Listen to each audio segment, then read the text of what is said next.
want to bring in now, you can see I've got a guest with me. I'm joined by Mr.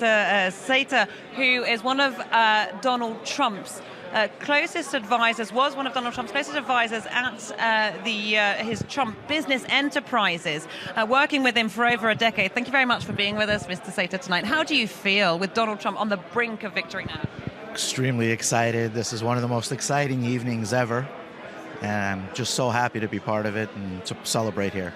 Did you see this coming? Obviously, the opinion polls that we had in the last few days gave Hillary Clinton the edge. Did you see this coming?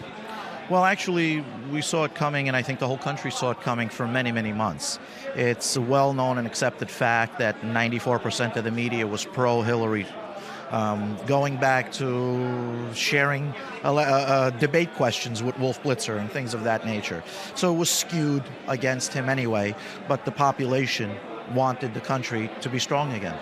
Now, you know Donald Trump very well indeed. What do you think he's going to do first as president, if indeed the results do confirm him?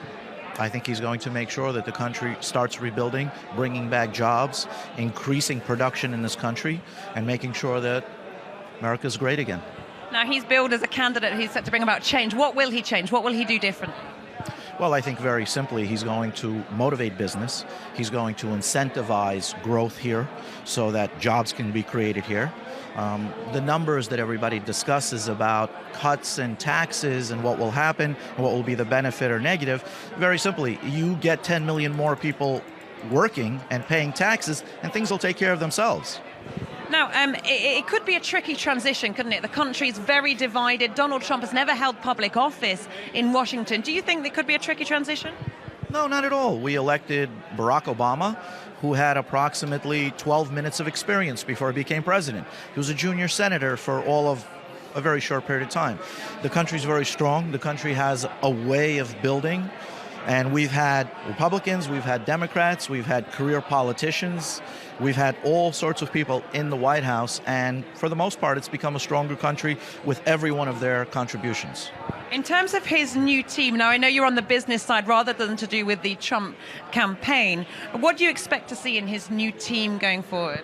Well, I would expect a significant number of accomplished business people to join the team, especially in areas like commerce and trade. Just seems a little ridiculous that career politicians who have never had a real job would manage the Trade Department or the Commerce Department when they've never held a job that required trade or commerce.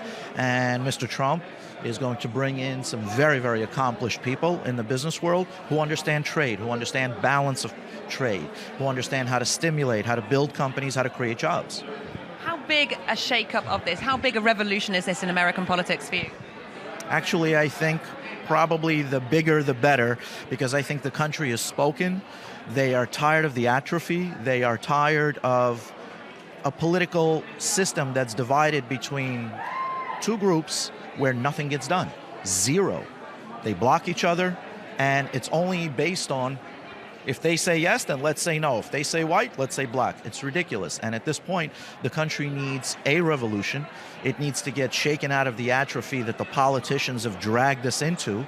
And it's time for a change. And I think the country has spoken, and they want that change. And they want Donald Trump to lead that change, and they believe he can.